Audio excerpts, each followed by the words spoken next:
All right, welcome to another day in your House Corporations Committee. We have quite an aggressive agenda today. Today is the last day for bills to be reported out of committee, and we do have a stack full of bills that we're going to get through between now and 2 p.m. We'll start by calling the roll. Hey, Representative Chadwick, Excused. Representative Haroldson, Excused. Representative Harshman, Excused. Representative Knapp, Here. Representative Newsom, Here. Representative Ottman, Representative Wiley, Here. Representative Yin, Excused. Chairman Olson. Here. All right, thank you, committee. Thank you to the committee members that showed up today. We appreciate you. We barely have enough for quorum. Senator Hutchings, first bill for our consideration is going to be Senate File 100, prompt payment of insurance claims. Welcome to House Corporations. Thank you, Chairman Olson and members of the committee.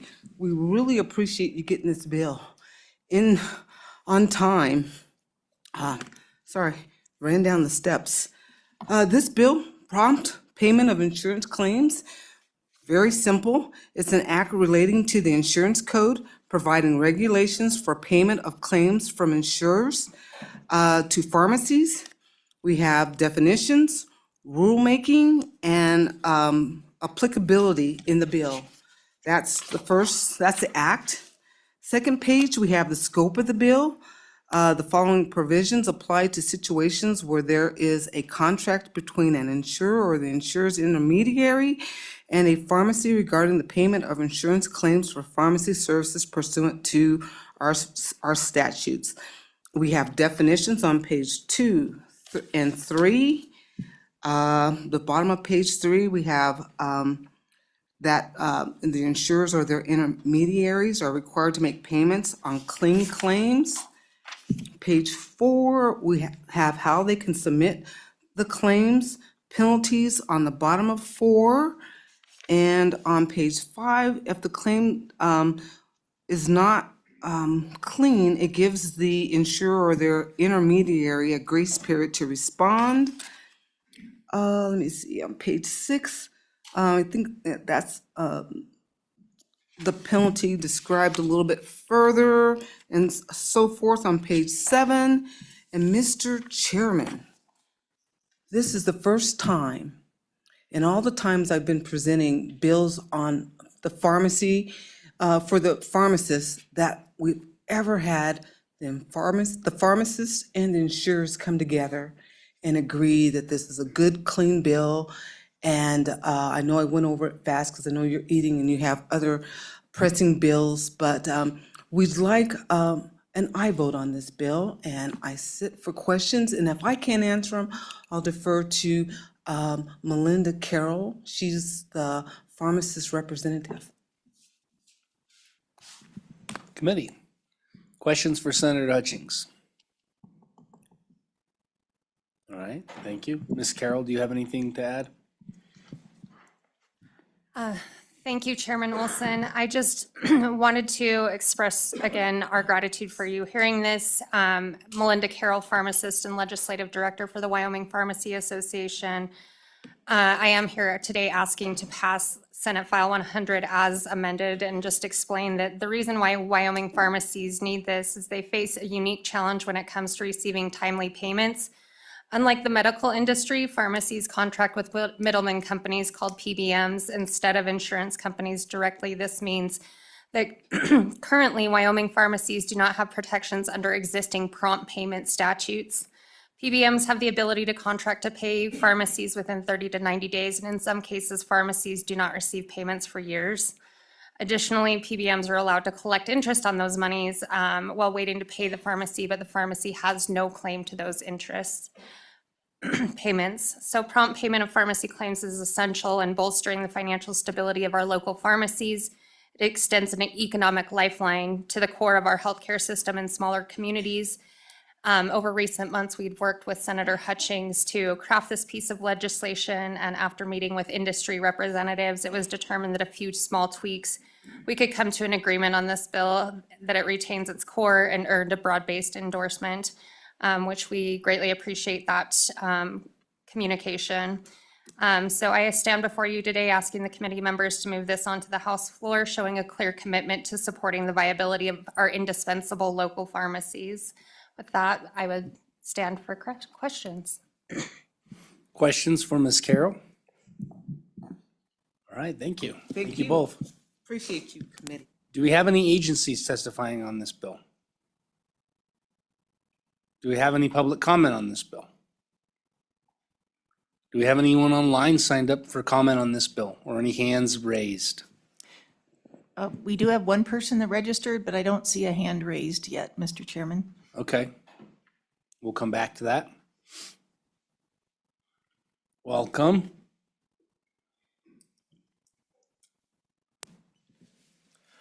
Mike Mosier with Cigna, and on behalf of the Pharmaceutical Care Management Association, which is the PBMs, in support of this bill. Denise Burke, representing CVS Caremark and Aetna, and standing in support of the bill. Blue Cross Blue, Heather Roday, Blue Cross Blue Shield of Wyoming, also standing in support of the bill. And we'll take any questions. Oh, wow, okay. Committee, do you have any questions? Yep, Representative Ottman. Mr. Chairman, and honestly, more of a comment than a question. I've watched this particular situation for about 4 years now, and it's so nice to see a bill come together with all of the players. So, thank you. We love it when there's a kumbaya in the House corporations. Thank you. Any hands come up online? Yes, we have one hand up now, Mr. Chairman. And who is that? Mr. Bruce Spencer? All right, go ahead and admit Mr. Spencer.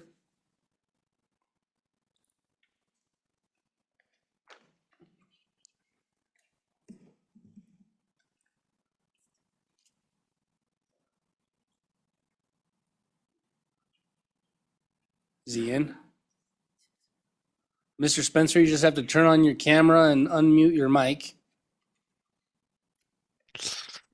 There we are. Sorry, too many buttons to push. Bruce Spencer, representing the Mountain Health Co-op, Mr. Chairman, and members of the committee. And we greatly appreciate that the pharmacists were willing to sit down with us, discuss some minor but necessary amendments. And we too greatly prefer to come to you with a kumbaya. Thank you, Mr. Chairman. All right. Any questions for Mr. Spencer? Thanks for joining us, Mr. Spencer. Bet. Thank you. Any other public testimony on this bill? Seeing none, I will close testimony on this bill. Committee, what is your pleasure? Move the bill. It's been moved by Representative Chadwick and seconded by Representative Knapp. Are there any amendments to this bill?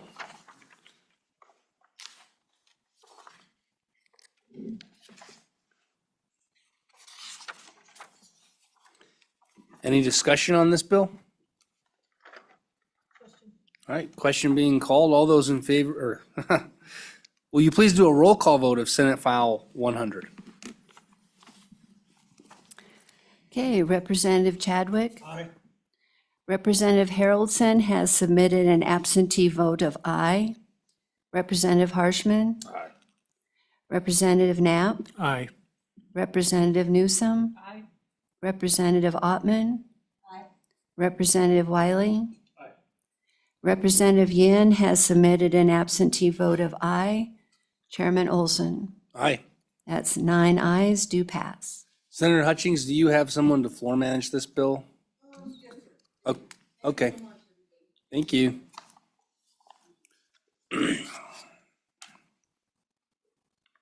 All right, the next bill for our consideration is Senate File 25, Reclamation and Decommissioning Costs. This is a bill that comes to us from the work of our interim committee. This bill requires a study that identifies already incurred liabilities for the decommissioning and cleanup of coal-fired electric generation facilities. Also has a report to the Joint Minerals Business and Economic Development Interim Committee, and to us, the Joint Corporations, Elections, and Political Subdivision Committee.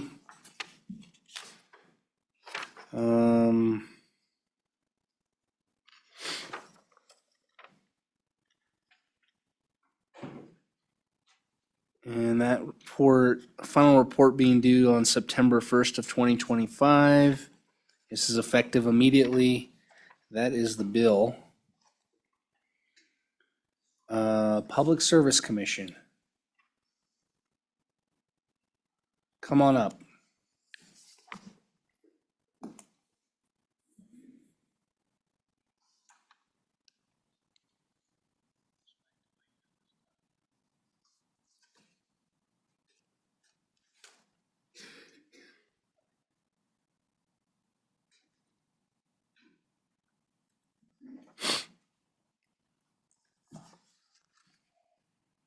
Mr. Petrie, welcome. Thank you, Mr. Chairman. Mr. Chairman, we really have no additional comments on this bill at this stage. We understand the assignment of a task to the Department of Environmental Quality. And other than that, we're available to answer any questions that you might have. Could you help me with the Senate amendment? Do you recall what the Senate did? Were you there? Did you have anything to do with it?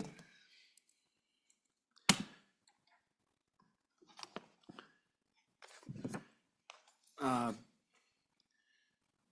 Chairman, there was a fairly large portion of the bill eliminated, and it's the end of page 2, all of page 3 and 4 in the original version of the bill. Okay. And those include all of the parts that would have had the commission taking additional considerations about reclamation and decommissioning costs. And also including that in rate-making activities, that having all been removed,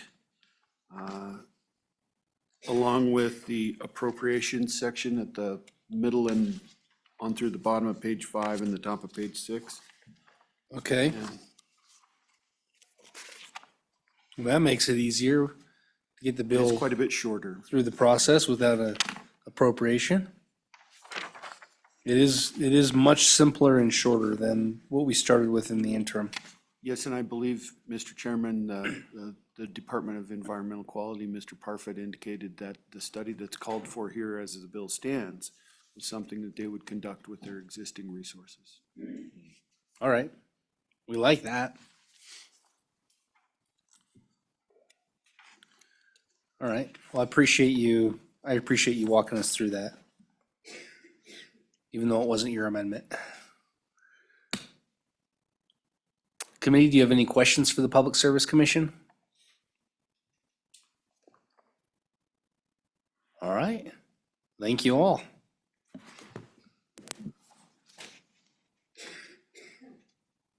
We understand that I believe your chairman is up in appropriations right now. We potentially have 2 bills up there, so. That's correct. Okay. Do we have anyone from DEQ? Oh, there you are.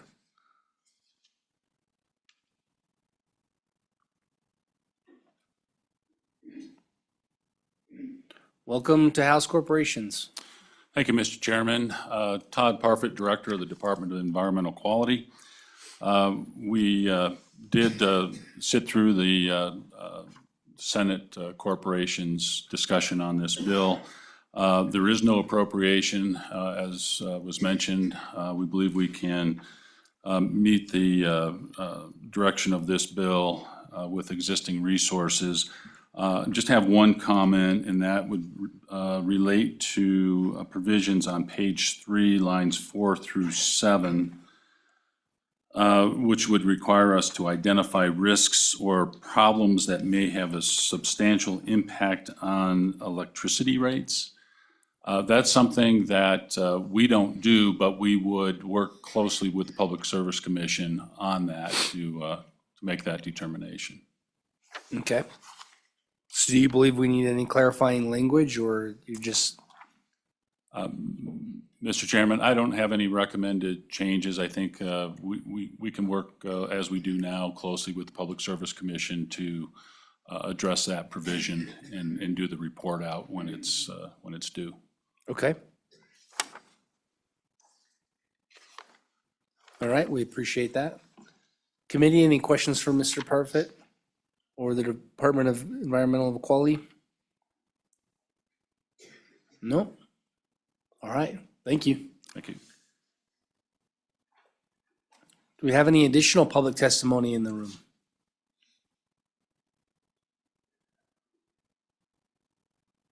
Rocky Mountain Power.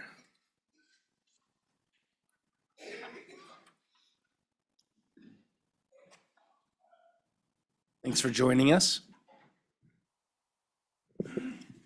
Thank you, Mr. Chairman and members of the committee. I'm Rick Kaysen with Rocky Mountain Power. Unfortunately, I don't think I can be as brief as the prior speakers have been, but I would like to provide some detail for you, if I may, but I will also try to expedite my comments. The company agrees at this time that Public Service Commission already has the authority to run some audits against the accounts that we have at the company for decommissioning and reclamation costs. Rocky Mountain Power has been very active when it comes to considering decommissioning and reclamation costs over the years. I would like to remind the committee that the federal laws do exist that have rules and regulations, accounts required for these activities when a coal-fired unit may be closed or when it's still active. Agencies like the Federal Energy Regulatory Commission, the Environmental Protection Agencies, again, they have these requirements already in place. And I know how much we love the edicts from the federal government, but these have been in place for quite a while. Decommissioning studies are done in they're done in depth. They're just not surface type of analyses. They are costly. And I'd like to share with you what Rocky Mountain Power has done and what we'll continue to do to meet not only the federal requirements, but again, more importantly, to protect our interests here in the state of Wyoming. The company, and perhaps you may recall this name, we contracted with a company called Kiewit. And Kiewit is a North American, well-recognized company that is multifaceted in including looking at coal-fired units. And you heard earlier comments about fly ash and ponds that are associated with that. And we get a little technical in a little bit, so please bear with me. But we did commission the Kiewit to do a study, what the cost estimates were and what the conditions were of these ponds at our various plants and units in Wyoming. The last study was done 5 years ago in 2020. Though reports, the results of those analyses and reports were filed with the Public Service Commission in our depreciation study dockets, and also filed with part of the last rate, the 2020 rate case that the company had. And these are also filed in concert with the multi-state protocol activities that the commission is part of as well. So quite a few filings that have gone to the commission. We will then, we are planning on the next the next decommissioning analysis to be done next year in 2025. So about every 5 years, in concert with our depreciation studies, we also do the decommissioning and the reclamation analyses as well. If you'll bear with me for just a little bit, I'm going to get a little with some technical terms, and then I'm going to ask for your indulgence if I can just call, for example, the coal combustion residuals. These are the ponds, okay? This is the technical term for the ponds that we're looking at. These are analyzed. The company gave all of the data to the Kiewit folks so they could do the analysis, again, 2020. And assuming whoever does the 2025 plant, we will also provide all the necessary data on a per coal unit basis. It's not done on a plant basis, it's done on a coal unit basis. So it's pretty doggone thorough.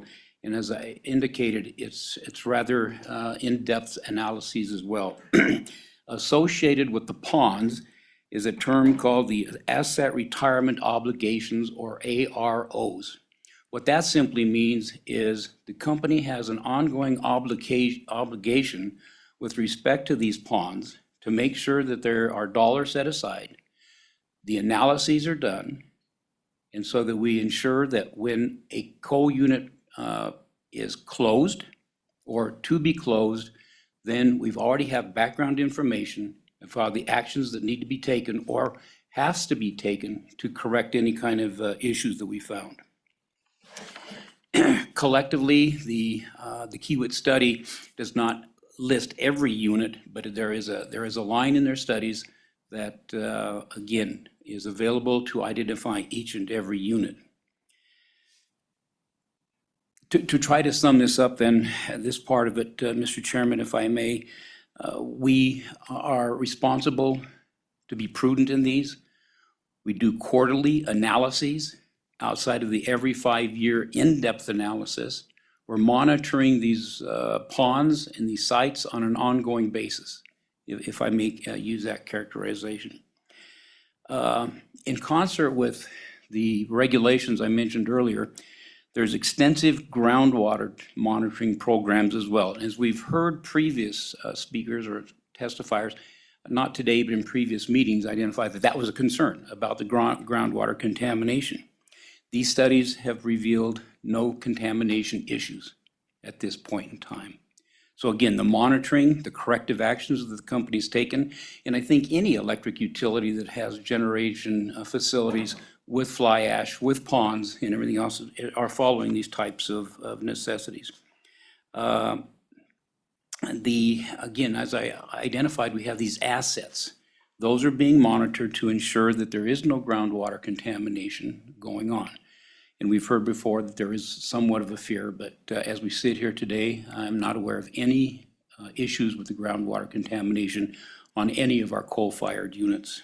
For reference, Mr. Chairman, if I may, as I close, if people are interested, the public is interested, they can find the detail that's publicly available on the Berkshire Hathaway Energy website that will provide this information to the public to let them know what has been done, the condition of these ponds, and again, the activities that the company is taking to ensure that not only meets federal regulations, but meets environmental necessities as well. With that, Mr. Chairman, I will try to answer any questions that you or the committee may have. Questions for Mr. Kaysen or Rocky Mountain Power? All right. Well, thank you. Thank you, sir. Additional public testimony. Do we have any additional public testimony? Was there any online public testimony? I believe we have one on my list. We do have one person online, Shannon Anderson. Go ahead and admit Miss Anderson.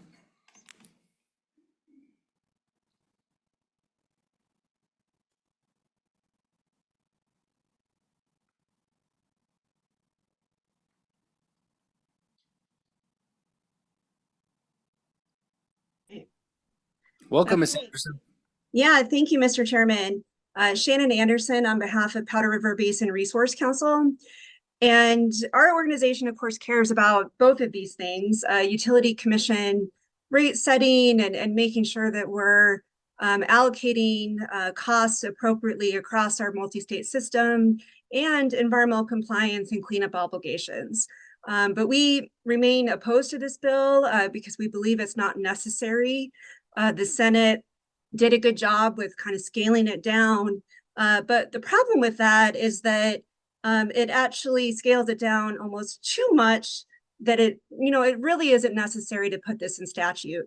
If you look at section 2 of the bill, it kind of contemplates a one-time study with a report and a status update and then a final report. to the legislature. But that doesn't track back into the main body of the bill, into Title 37. So Title 37 doesn't include a sunset. So this particular, part of the statute, it's new statute, Section 135, that's created basically for a one-time study without any kind of sunset. And as Mr. Kaysen represented to you, these studies happen regularly. They're not a one and done kind of situation. And so it's unclear to us whether, from the drafting of this current version of the bill, you contemplate reports to happen more regularly after every decommissioning study that's submitted by the utility or any utility, or whether it is really that one and done kind of situation, which I think the Senate contemplated. And with that, we would just encourage you to, think about a sunset provision in this new section of Section 135. So it's clear that the section would sunset after the reports from the department are submitted to the legislature. Thank you, Ms. Anderson. Any questions for Ms. Anderson? All right, we appreciate it. Thank you. Okay, thank you. Do we have any other comment online? All right, I will close public comment. Committee, what is your pleasure? It's been moved by Representative Wiley and seconded by Representative Harshman. Are there any amendments to this bill? Any amendments to this bill? Any discussion on this bill? All right. Representative Chadwick? Thank you, Mr. Chairman. Yeah, we heard a lot of angst as we went through the interim over these costs not being covered and our constituents getting basically charged twice or potentially. But that doesn't appear to be a problem from what we've heard here today. So I'm going to have trouble supporting this. Thank you.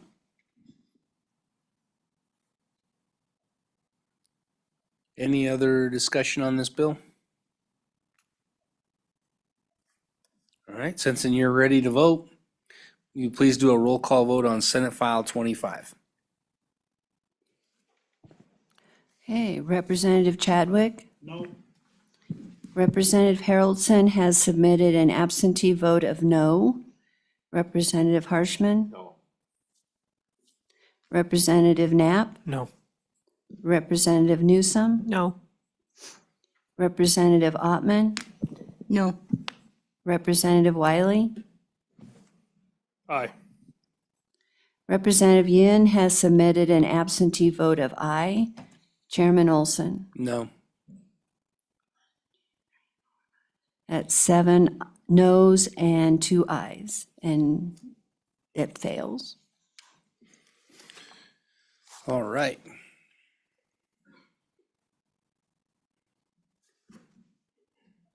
Next bill we have for our consideration is Senate File 51. We have Senator Rothfuss. Where's the good majority whip?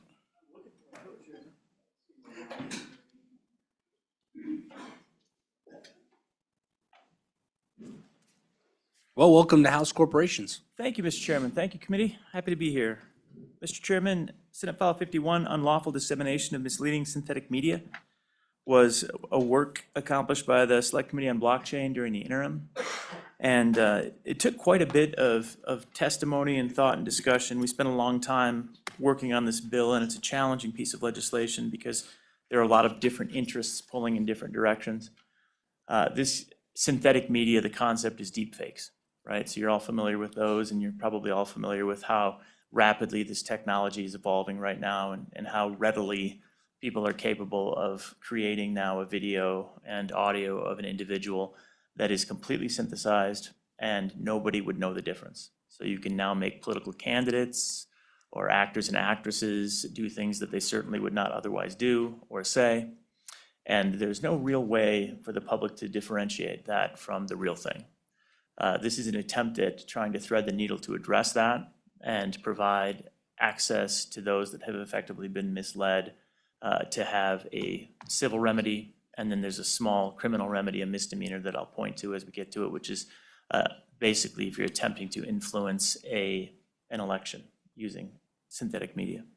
So, Mr. Chairman, to quickly walk through the legislation, on page 2, you have definitions. The key definition here is going to be synthetic media. And this is a broad definition, but we spent a lot of time on it. 4 other states have already passed legislation related to synthetic media, but all 4 of the others only deal with elections. So specifically synthetic media as it relates to influencing an election. On the select committee, we decided not to focus only on elections because we felt like creating legislation that only protected us was probably not in the best interest of the public. And we wanted to put forward a piece of legislation that protected all members of the Wyoming public and the public in general, and not just protected ourselves and our images. So when we look at synthetic media, it's an important definition. It means an image, audio record, or video record of a natural person's appearance, speech, or conduct that has been intentionally manipulated, that's important, or generated in a manner to create a realistic but false image, audio, or video, or other representation. That to a reasonable person is of a real person in appearance, action, or speech, which appearance, action, or speech did not actually occur, and which would cause a reasonable person to believe that it did occur. So the idea there is we're not talking about parody. We're not talking about that great television show on Saturday nights that we all watch where we've got impersonations. It's obvious in those circumstances that that is not real. If you're looking at a cartoon, you're going to be fine. This is a circumstance where a reasonable person is going to be misled by the material and believe that it is likely to have occurred. So the key provision then gets to paragraph B. This is the unlawful dissemination of misleading synthetic media, and a person engages in that under this article, and I want to emphasize this and maybe underline it about 17 times. When he knowingly and intentionally disseminates synthetic media, knowing it to be synthetic media. All right, I want everyone to reread that again. Knowingly and intentionally disseminates synthetic media, knowing it to be synthetic media. We spent a lot of time on that language, and there's a lot of objection to this legislation, and you've probably all received emails from various stakeholders that don't like this bill. And when they're reading it, I feel like they're missing lines 19 and 20 each and every time they read it, because all of the concerns that I've heard so far are circumstances of accidental behavior. You're not knowingly and willingly doing anything. You accidentally disseminate some information. This language is crafted as well as we can, and if there's a way to put an exclamation point or underline it a couple times in statute or write it 3 more times elsewhere so that we can get over this, I would welcome that. But we really tried to emphasize that it has to be knowingly and intentionally disseminated synthetic media. On page 3, we are in a series of withouts. So to be clear, we say knowing it to be synthetic media without, and then little paragraph A is displaying clear and conspicuous notice in any visual synthetic media, or the B paragraph is notice for audio circumstances. What this means is that if you just put a little disclaimer, something along the lines of this is synthetic media, this media is in question, something along those lines, you're off the hook under any circumstance. You are not disseminating synthetic media, according to this, if you put a disclaimer that's clearly visible. That is necessary, obviously, for a First Amendment protection standpoint, right? We want to make sure that all speech is allowed, all speech is distributable. But we want to make sure that there is some information provided necessarily by anyone that's disseminating that information that would call into question the veracity of it. So if you know it's fake, you need to put that disclaimer. If you don't know it's fake, you're not disseminating synthetic media, by the way this is structured. Romanet 2 is another key provision, which again, I'd ask you all to keep in mind as you hear concerns about this legislation, that you have to be distributing it with the intent to mislead others about the appearance, actions, or speech of the natural person represented in the synthetic media. So you have to have the intent to mislead also on top of everything else, knowingly, willingly, and you intend to mislead. Otherwise, you are not disseminating synthetic media. So the standard, the bar is pretty high for you to be doing it. You really have to be doing it with intent. And once you're doing it with intent, that's when you would be open to a civil action. Again, that's just access to the courts at this point, not a criminal action. In the C paragraph, it begins to talk about what the remedy could be. Any person who is depicted by or who is misled by, that's a key provision, synthetic media disseminated can bring a civil action. And you see on page 4 what might come of that civil action: equitable relief, damages, costs and fees, including reasonable attorney fees, and then the possibility of exemplary damages in an amount not less than $1,000 per plaintiff. Welcome, Mr. Co-Chairman. The D Welcome, Mr. Co-Chairman. Thank you, Mr. Chairman. I was presenting in front of our friends in appropriations, so please forgive my absence. And that's always fun. The D paragraph. The Attorney General may enforce the provisions of this article, investigate violations of this. This provides the opportunity for the AG to opt in if they choose to. They're under no obligation to, but they would have the standing to do so. And then the E paragraph provides some discussion about the AG or any district attorney may, on behalf of the state, bring an action for temporary or permanent injunctive or other relief so that you can potentially enjoin the distribution of it. The F paragraph indicates that this article shall not prohibit actions under other statutory or common law provisions against conduct or practices identical or similar. In other words, libel, slander, defamation, those types of crimes are independent from this. Action could be taken with regard to those independent from this act. The G provision is the one that I mentioned about the possibility of a misdemeanor. And you see that if you're disseminating synthetic media, and then it's to influence, this is line 14, the outcome of any election within the state of Wyoming or to facilitate any other criminal act, is guilty of a misdemeanor. This is a low misdemeanor, 6 months, $750 or both.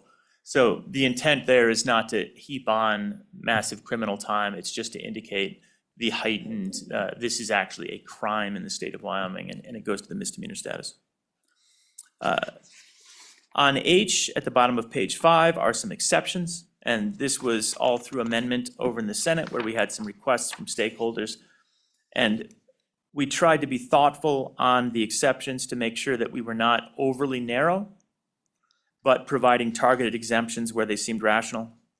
The first, Romanet 1, is a radio or television broadcast station and others, including cable or satellite television operators, basically that are considered to be bona fide newscasts if, you see, beginning on line 5, if the broadcast clearly acknowledges through content or disclosure in a manner that can be easily heard and understood by the average listener or viewer that there are questions about the authenticity of the synthetic media in the election communication. So if they believe there might be some synthetic media used, they are exempt from the dissemination as long as they note, hey, there's some material in here that may be in question. Please note that. And that was a request that was made by stakeholders, and we honored that request. Romanet 2, any entity who broadcasts an advertisement without censorship under this 47 U.S. Code 315 is a very specific piece of federal law related to the FCC where broadcast, radio, and video are specifically exempted from any allowance for censorship if it relates to an advertisement specifically paid for by a political candidate on their behalf. And under those circumstances, there's not any exception under federal law. It appears to preempt this. And so it just seems like there's nothing we could do, even if we wanted to.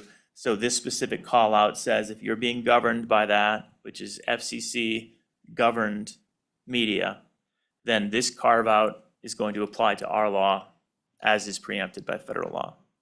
And then the final Romanet 3, Mr. Chairman, relates to specifically the wires, so to speak, of the internet. If you're providing the content, if you're responsible for the fiber optics, for the infrastructure, for the switches, for everything else, if you're the internet service provider, just because you were the one that transmitted the material, that does not equate to dissemination, so long as you are not in control of the creation of that content.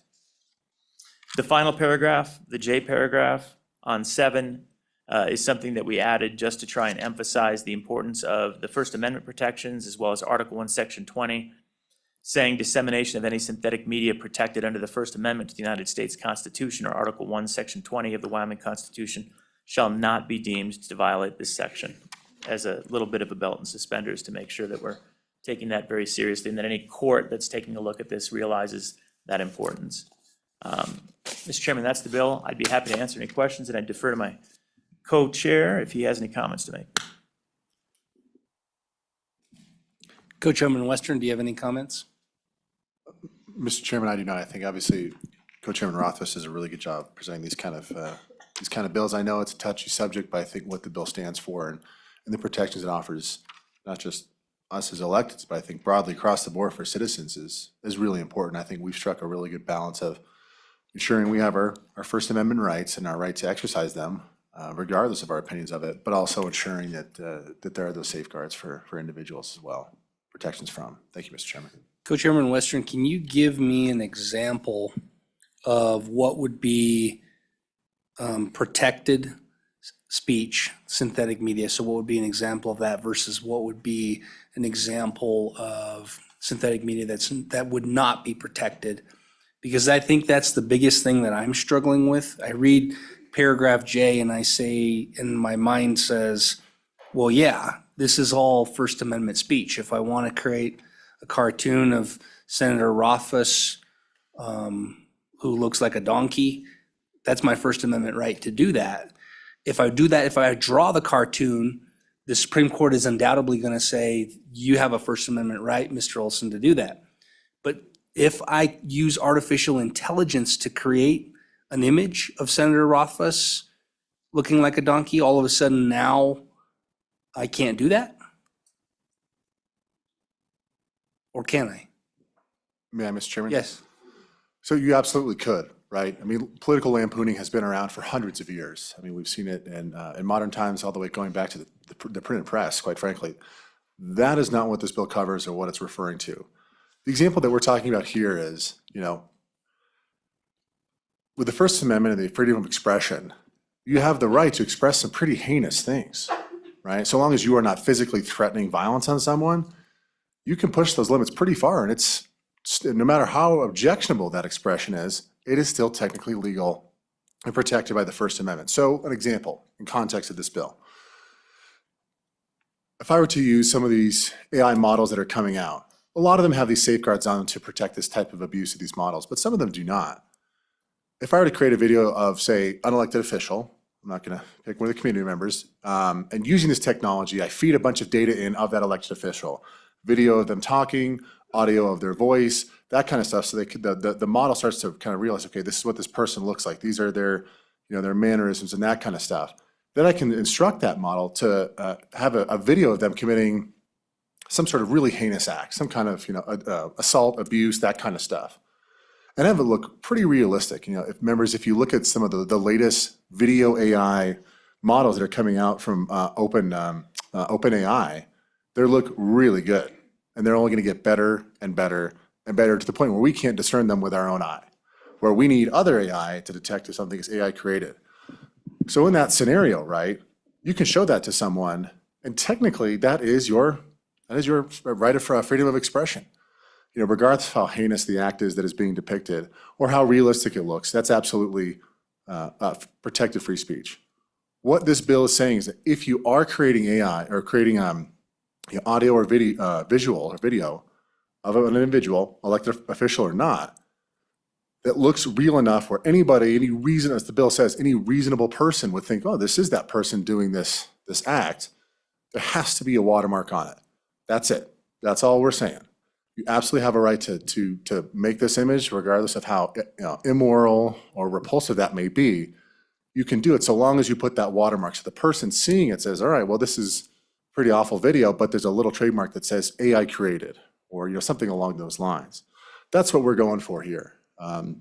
Because the reality is that AI absolutely can be used to fundamentally dupe and mislead people, mislead voters, mislead anybody, mislead elected officials. And so this is just a protection we have in place to ensure that, again, you can depict whatever the heck you want, whatever your heart desires, but ensuring that there is that watermark there for all of the folks involved. I think the reality is the general populace has not been conditioned to figure out what AI is, right? We've seen similar renditions before. Like, for example, when the internet came out for personal use, in the 90s, and you get those things that says, click here for your free $1 million in your trip to Disneyland, right? Obviously, that's not fake, but a lot of people fell for those kind of scams for many, many years, and quite frankly, some still do. So that's the kind of, that's an example of what we're trying to put some sideboards up there. So absolutely, create all the expression you want, regardless of how terrible it is. There just needs to be that watermark for folks who are being misled. Senator Rothfuss. Thanks. And just briefly on that, if it were a hybrid, the video you suggested of me and a donkey, no problem. Don't even need a disclaimer, right? Because that's not me. That's not a real image, and the reasonable person would not assume that I transformed into a donkey, hopefully. It's possible, but we'll give the reasonable person a little credit on this one. It's a circumstance, for example, where the night before an election, I give a speech that I've decided to withdraw from the election. That is me giving that speech, using my voice, using my words, using my mannerisms, because believe me, there's plenty of floor speech video available of me giving speeches right now, far more than I'd like there to be. And it would be very easy to train it to do that. That's the concern, right? That's where you start endangering the public. Or allegations of sexual assault, where I fabricate a woman that doesn't exist and make charges against one of our members. Fully believable, absolute veracity in terms of why would anyone question it? That's not even a real person. I don't even need to create a real person, just a person that is a believable person. And that can destroy somebody. And then we see that obviously with celebrities, where celebrities are impersonated doing various things. We see that with individuals. You could imagine somebody ruining your business, doing similar things. And so the possible implications are very significant.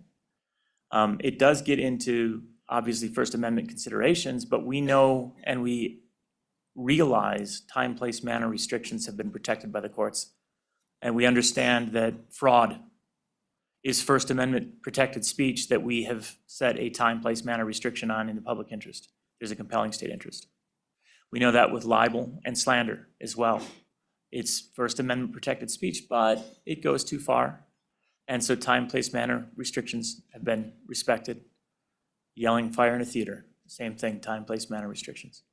So this is intention, there's no question. And I'm sure many of you will be as uncomfortable as we are with looking for limitations on speech, but we have to recognize the compelling state interest of protecting the public from misinformation and protecting those individuals that might be negatively influenced or depicted from the applications of that. And I think that's important. The other aspect I would note that we had pushback on during the interim, which I think is important to discuss, is from platforms and providers that don't directly create the image. And there's an interest in saying, well, I didn't create the image, so why should I be responsible for it? In most of these circumstances, we will never find the creator of the image, right? The creator of the image is going to, or video or whatever the case may be, is going to seed that into some platform and hope that it goes viral. They won't make a dime off of the distribution of it. Who makes the money off of the distribution of misinformation? It is the platforms. It's the folks that want to be exempt from this law. They're making money off of it. When they're not knowingly and willfully disseminating misinformation, they'd be fine. But once they know that it's false, and once they are intentionally complicit in fooling the public by providing misinformation,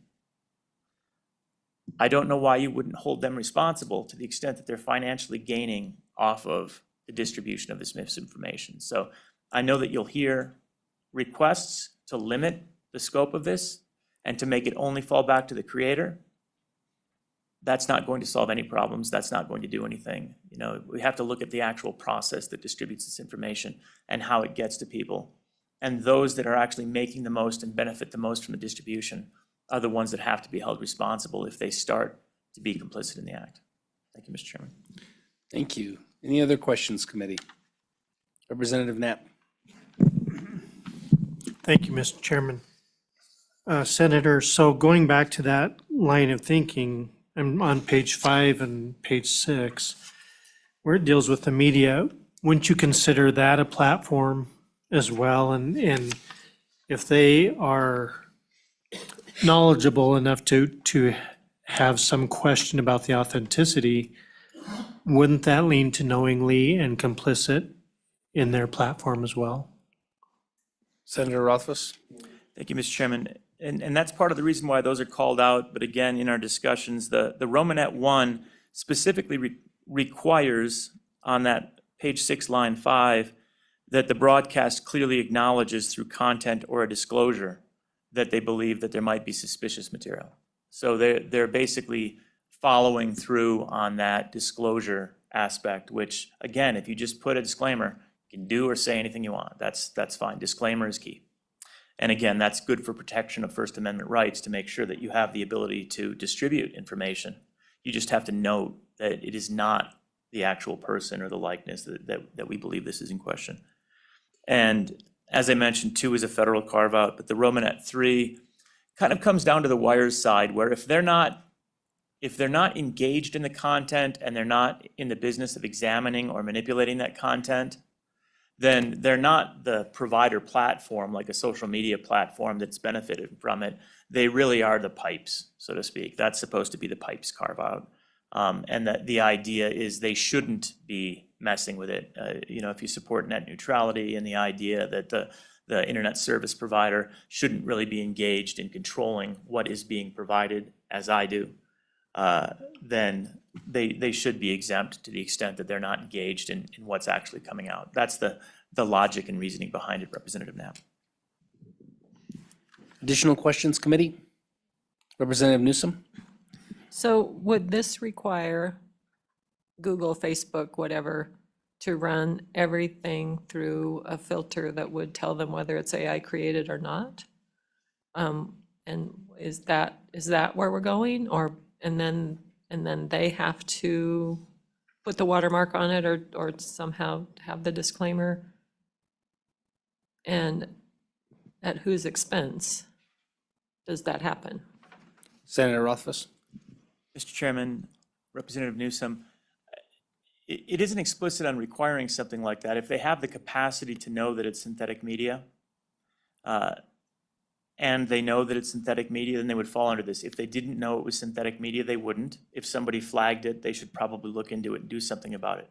So yes, those multi-billion-dollar, highly profitable companies would have to probably figure out how to ensure that they were not intentionally and willfully disseminating this information. And that would be an onus on them as part of their business model, which honestly, some of them are already intentionally taking steps towards doing. But others, I don't know if they quite are yet.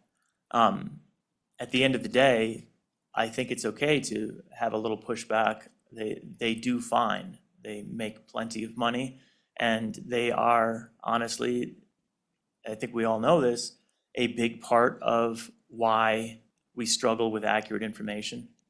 And they feel they've gotten off the hook almost entirely along the way, right? We didn't write it. That's not our misinformation. We didn't do it. And undoubtedly, you'll have some advocates come up and say that they want this once again to be a case where they didn't do it. But they did, right? They're the vehicle that disseminates all of it, and they're the ones that actually profit off of it. The back-end creator of synthetic media is not going to make a dime probably off of the creation of synthetic media. They're doing it to intentionally manipulate information probably, assuming that that's even the ill intent. Maybe they just actually sat down as a hobbyist and screwed around and created something. At that point, they wouldn't even be guilty of it if somebody else picked it up and disseminated it. But if you think through kind of the concept of only holding the creator responsible, we'll never figure out who that is, right? That sounds great. It sounds like we should be able to go to their house, knock on the door and say, how dare you? You created this synthetic media and we're gonna fine you. We'll never find that person. That person's not out there hanging out.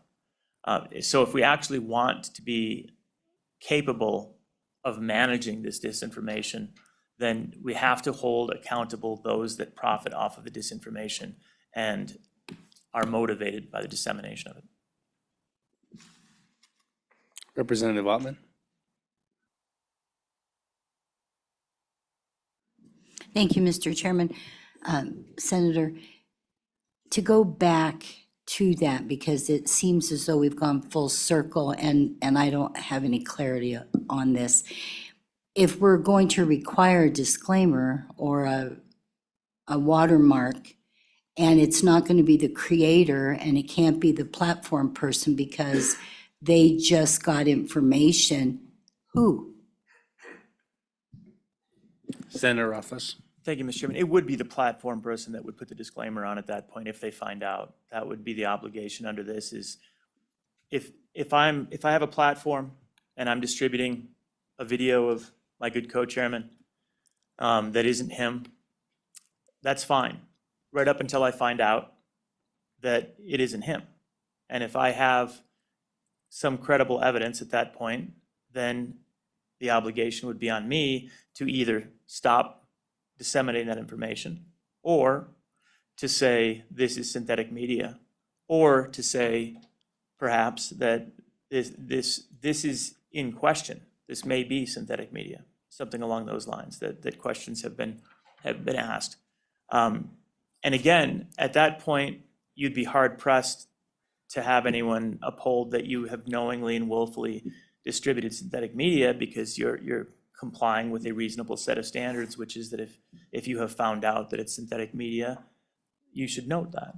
And that's all. I mean, it sounds onerous, but at the end of the day, it could just be a couple of words or a short statement. Representative Ottman. Mr. Chairman, Senator, again, to me, what you're telling me is that there's absolutely no way you can do anything, because if they find out about it, in these days, the platforms put out there pretty quick misinformation. And as my colleague over here mentioned, if they're not required to have some sort of test on that and you say they find out about it, information comes and goes so quickly. Who would even be watching that, or why would they go back and put that? And if it's out on 1 million platforms or more, how would it then be watermarked to say, we found out that this is bad information? Go Chairman Western. Thank you, Mr. Chairman. Representative Ottman, also to kind of tack on to your original question of who bears that responsibility of putting on that watermark. Yeah, I know this dialogue is about the big social media platforms, but this also applies to the individual. So if I am that person with malicious intent saying, I want to make a AI video of Representative so-and-so making some, really, some really damning comments or a resignation speech and putting it out there, there's provision here that says a person who engages in unlawful dissemination of misleading synthetic media. So it also bears on the individual as well, who's saying, all right, I want to put out a video. I'm supposed to put on a watermark, but I'm not going to because this is for the intent of misleading the public about this person. So there's that component in that dialogue as well. All right. Let me ask this question of the public. Who here is here to testify on Senate File 51? 1, 2, 3, 4, 5. Okay. I'm allotting about another 16 minutes to this bill. So if it's all right with the committee, I'd love to move to public comment. We do have some folks signed up online, so I'll ask that I really am trying to move this bill through its process in the next 15, 20 minutes or so. So if you are going to testify on this bill, I would ask that it be brief. Otherwise, I'll have to impose time limits. So anyone wishing to testify on this bill, come up and fill up the seats. If you're testifying, fill up the seats. Thank you, Mr. Chairman. Jody Levin here on behalf of Verizon. I will be extremely brief in my comments. I did have a amendment that I believe was distributed to the committee. I won't repeat the comments from Senator Rothfuss from the work that happened on the Senate side. My client was one of those entities that brought the language forward that you now see on page 6 in Romanet 3, where you are just the wires. You have no control over the content. You don't actually know what's going on across your network. There was a concern that the word disseminate is broad and can be broadly interpreted. So if you are just that type of entity, that you are exempt under this bill. Unfortunately, we missed one important classification, and that is of telecommunications service provider. So under federal law, these definitions matter greatly in terms of how you are organized and regulated. So for the committee's consideration, we just ask on page 6, line 15, after an internet service provider, you also add telecommunication service provider. With that, Mr. Chairman, I'd stand for any questions. Questions for Ms. Levin? Everyone see that amendment in their packet? Okay, good. Thank you, Mr. Chairman. Thank you. That was perfect. Mr. Chairman, members of the committee, Jason Hendricks, I'm with Range. We're telecommunications and internet service provider in many parts of the state. Just real briefly, just want to say I support that amendment for the reasons Ms. Levin stated, and with that, stand for any questions. Questions for Mr. Hendricks?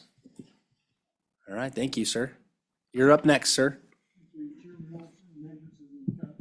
Is your mic on? Should have a green light. I've got a green light. Oh, maybe just pull it a little closer to you or lean into it. We have trouble hearing you. That better? That's better. Okay, Chairman Olson and members of the committee, thank you for the opportunity to address you regarding Senate File 0051. My name is John Frank. I'm a precinct committee man for Precinct 36, and I reside in House District 43 and Senate District 31. This bill attempts to address the problems and misuse of artificial intelligence. As with all technologies, there are excellent aspects and evil aspects. I also appreciate the attempt to walk a very fine line between protecting consumers of information and freedom of speech that is protected by the First Amendment. I'm opposed to this bill in general, but in particular, much of the damages provision in paragraphs C and E. The chilling effect of these damages have on free speech, and given the court's current temper regarding the determination of how anyone may assert that they have been damaged, is truly scary to me. And I can think of no other rationale for these kind of draconian measures other than suppression and punishment of free speech. At a minimum, I would request removal of the damages provisions in paragraphs C and E. And barring that, I would ask you all for a no vote on this bill. Thank you for your time and consideration. Questions for Mr. Frank? Thank you, Mr. Frank, for your comments. Mr. Chairman? And if you're testifying, just come on up and fill the seats as they open up. Go ahead. Chairman and members of the committee, my name is Chris Mickey. I'm with the Wyoming Business Alliance.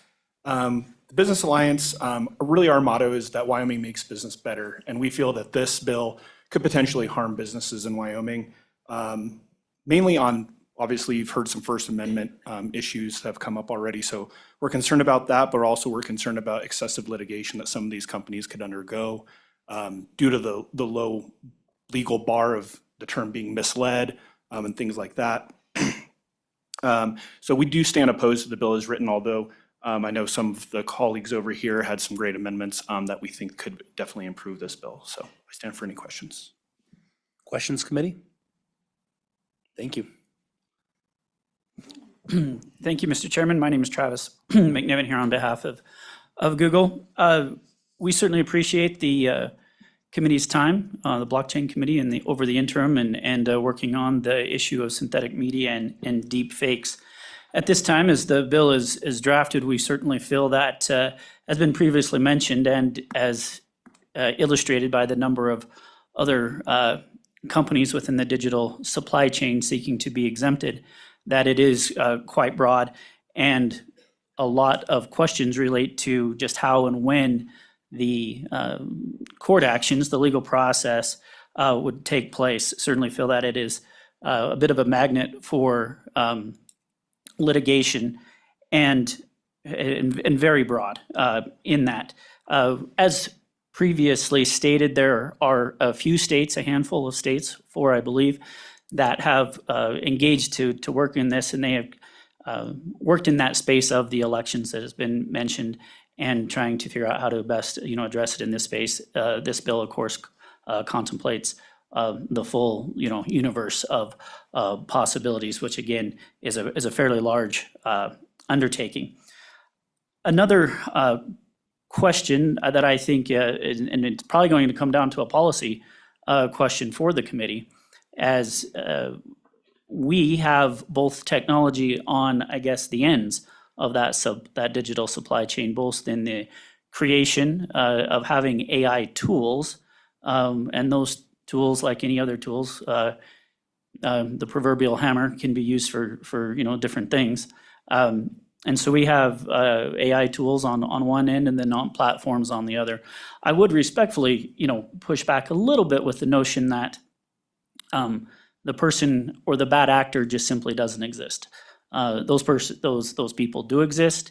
There is abilities to track computer, numbers. We see this as we, fight other bad actors in the space of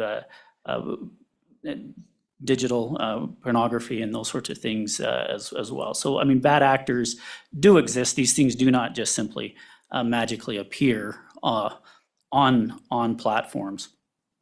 To that end, Mr. Chairman, I think there's another example or question that we have in terms of flagging. Certainly realize that the bill as drafted has been stated with the words knowingly and intentionally and those sorts of things.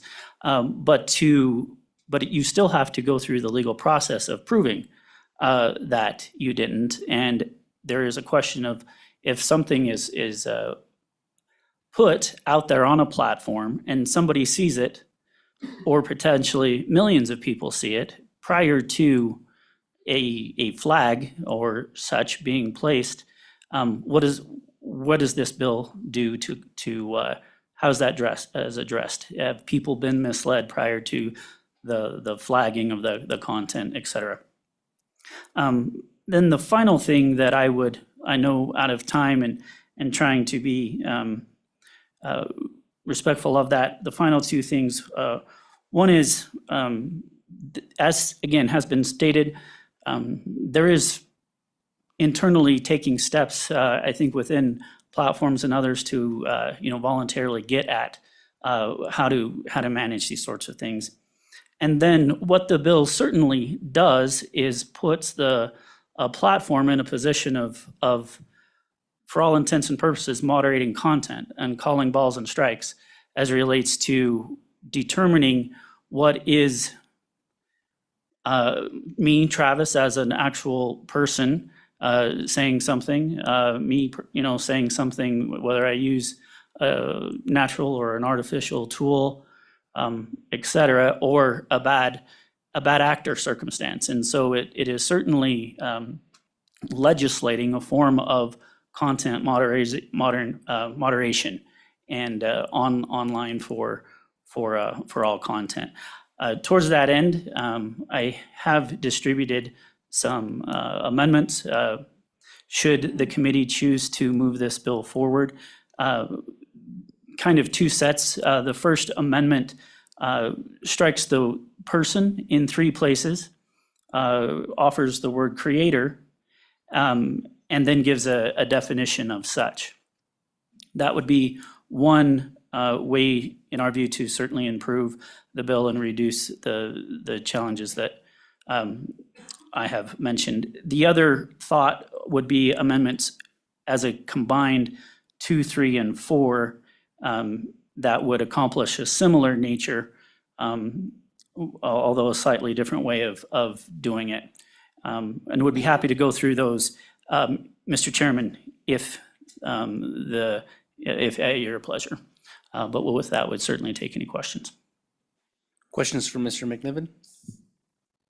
All right. Mr. Lindholm, Mr. McNiven took all of your time, so I'm sorry. You have 5 seconds. Thank you, Mr. Chairman, members of the committee. I'll be brief. My name is Tyler Lindholm. I'm the State Director for Americans for Prosperity here in this great state of Wyoming. And I specifically wanted to talk about the First Amendment and some of those issues, but something was brought to my attention during the testimony from the Select Committee's chairman. I never thought I would find myself in the position of going against a piece of legislation from the Select Committee that I helped found with you, Mr. Chairman, just a few short years ago, but here we are. Specifically, they talked about how if we just watermark things, it'll be okay. And I wanted to hearken back to 1985 when Dee Snider of Twisted Sister testified in front of the US Senate about putting parental advisories on music albums, and how if we just did that, everything would be all right. I was 2 years old in 1985, but I can promise you, as I grew up, there was plenty of music that had the parental advisory, but still nothing had changed. The reality is people are going to consume what they want. And it is a deep chilling effect here in the state of Wyoming by passing this legislation, and that's why we are against it. Dee Snider, in fact, said, if they can't manipulate you overtly through the passing of laws, regulations, or restrictions, they'll do it without your knowing it's being done to you. So with that, Mr. Chairman, members of the committee, I hope you'll stand with Twisted Sister today and vote no on this legislation. Your argument presupposes that you turned out okay, even having listened to that music. I think that's a stretch, Mr. Lindholm. Mr. Chairman, members of the committee, that's a fair argument. I'll tip my hat on that. Questions for Mr. Lindholm? All right, thank you. Anyone else wishing to testify on this bill? Anyone else wishing to testify on this bill, fill up the chairs. Otherwise, this will be our last one, and then we'll move to, if you're online and you're wishing to testify on this bill, raise your hand. And then let's go ahead and, as soon as we finish up this testimony, we'll admit all of them at once. Mr. Chairman, Gary Brown, Cheyenne, Wyoming. In the political world that we're living in today, and over the last few years, we've seen over and over again where social media sites have censored and silenced people. I just see this to be another attempt to do the same thing. And I think we need to look at this very carefully. We should be able to disagree. We should be able to say things we want to say. If we can't talk among ourselves, if we can't disagree, we're no longer living in America. And I am really concerned about that. That's all I've got to say. Thank you. Questions for Mr. Brown, was it? Yes. Questions for Mr. Brown? All right, thank you, Mr. Brown. Next time, I'd appreciate it if you take off your hat when you testify in front of my committee. Thank you. Any additional comment in the room? All right, move to online. Mr. Chairman, I've admitted Laura Grott and Ruthie Barco. Okay, welcome.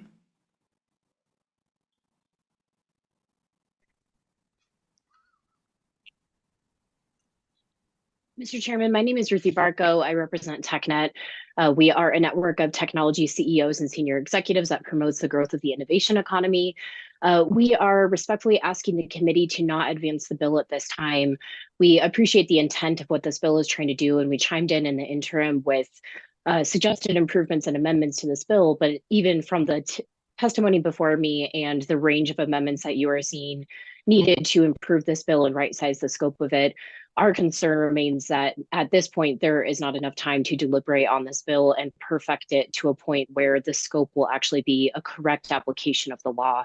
TechNet is working on dozens of AI deepfake bills around the country, and we are concerned that the passage of this bill in this form, even with some of the amendments proposed, this would really be outline legislation for Wyoming.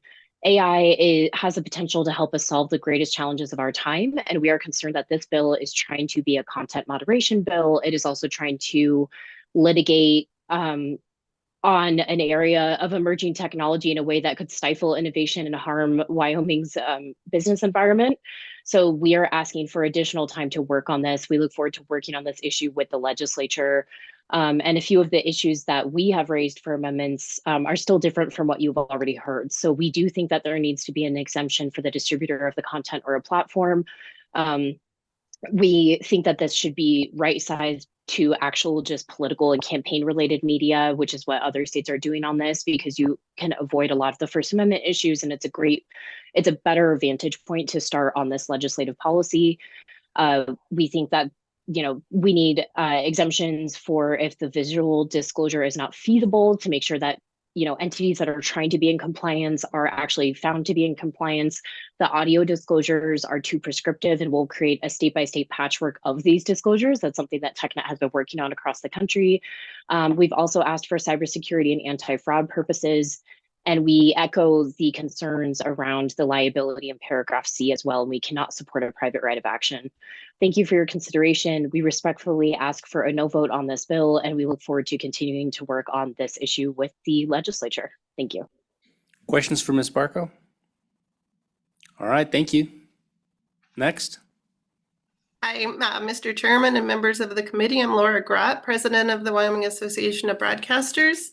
I appreciate the amendment that Senator Rothfuss put up that's in the current bill. That takes care of the state versus federal issue we would have regarding censorship. However, we still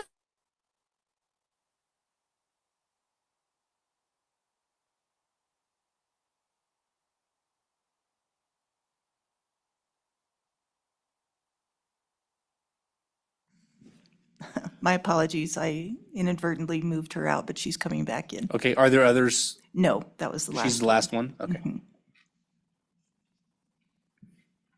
Sorry, I'm back. Welcome back. I don't know what happened. We were trying to figure out whether that was you or not, or it was synthetic media. Yeah, I don't know. It's hard to tell, right? You can't differentiate. So we were just asking for a more broad carve out for the broadcasters, as both of the Representative Western and Senator Rothfuss said in their testimony, that you cannot differentiate between what's real and what's fake. And so even though we do have a carve out for politicians and their committee, we don't have them for the third party candidates. Say a candidate takes out, or a interest group or a PAC takes out an ad and it's running on the air and the candidate says, this is fake. And then the sponsor says, no, it's not. What's the broadcaster to do? Now the broadcaster has some knowledge that it could have been an intentional fake ad. So do they have to pull every single ad that a candidate claims is fake? So there's just a huge disconnect on what the broadcaster is able to discern as far as fake versus real. So we did ask for a carve out for an exemption for the broadcasters for all election communications. Questions?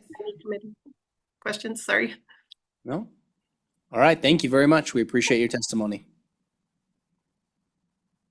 All right, with that, I will close public testimony. Committee, what is your pleasure? Move the bill. It's been moved by Representative Chadwick.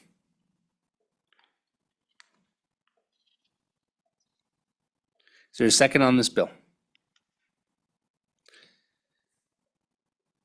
Okay. No second.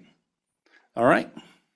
Next bill for our consideration is Senate File 107. Now, let the room filter out a little bit, because I'm guessing majority of you are here for Senate File 107. LSO, can one of you run next door to Education and get Chairman Brown? If you're here to testify on Senate File 107, raise your hand. All right. If you're here to testify in favor of Senate File 107, raise your hand. Okay. And if you're here to testify opposed to Senate File 107, raise your hand. Okay. So what I'm going to do, because we have 30 minutes to get through this, is I'm going to limit, when we get to public testimony, first we'll have a presentation of the bill. When we get to public testimony, I'm going to limit it to 1 minute, and it's going to be limited to a for and against. So if there are no fors, then there are no more againsts, if that makes sense. And we'll just go back and forth between them and limiting to a minute, and then when we run out of time, we run out of time. And here's Chairman Brown. Perfect timing.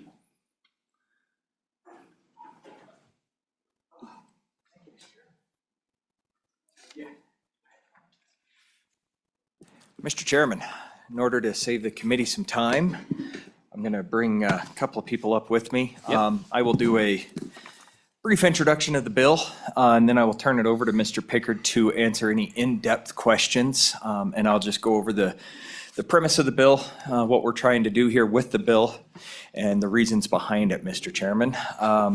So, ladies and gentlemen, I have before you Senate File 107. And this is one that I know at least I have been getting quite a few emails on. I'm sure you guys have as well. What we're creating is a statewide directory for vape products, right? And we have a very similar directory for tobacco products already.